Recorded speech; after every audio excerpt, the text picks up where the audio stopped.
Come on. You're not seriously thinking na may kinalaman ako sa nangyari, Papa. I mean, oo, alam ko kung nasaan yung suspect. Pero sa tingin mo ba, Papa, kaya kong gawin yung nangyari? Pa, sa tingin mo ba, maaatim kong saktan ka o si Jenna?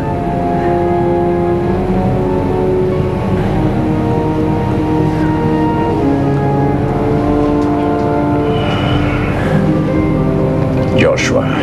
Harboji. Tell the police I want a thorough investigation on this matter and to leave no stone unturned. At kung mayroong ang naganap na cover-up, gusto kong malaman kung sino ang nasa likod nito at kung ano ang motibo niya.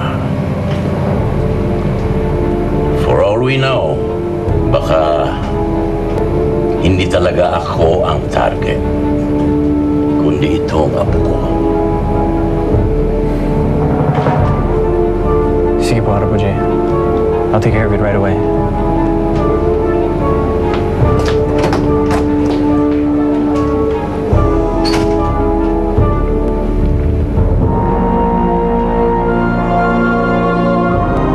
Kinakabahan ako, Bel. Kung nagsususpecha na si Joshua at si Papa sa akin na may kinalaman ako sa mga nangyayari. Hindi ka nila kailangan mabuko. After everything that you've done, Dapat lang, Bel. Pag nagkataon, baka hindi lang ako patapon ni Changi sa pusaling pinanggalingan ko. Baka pakulong pa niya ako pag nalaman niyang may kinalaman ako sa lahat. you have to lie low muna siguro. Magpag-chat ka muna kay Changi. Para mawala ang hinala nila sa'yo. You're right. Nakakainis lang kasi talaga eh. Ngayon, hindi ko na pwede basta dispatchahin yung Jenna yan. Dahil pag may nangyari dyan sa puwisit na babaeng yan, siguradong ako paghihinalaan nila. Kaya lubayan mo muna si Jenna. That's the right thing to do. For now. For now. Pero hindi ibig sabihin na nakaligtas na siya sa akin. Hanap lang ako ng tamang tiyempo. Tapos babalikan ko siya ulit.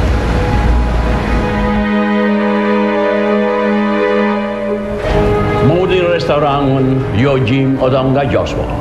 아예, 할아버지. 모든 것이 잘 돼 갑니다. Mabuti kung ganon.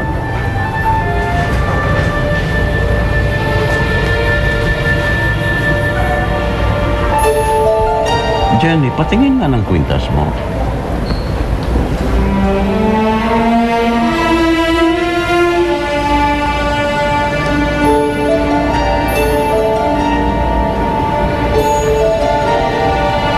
Akala ko ba rin wala na ito? Paano nabalik sa'yo ang kwintas na ito?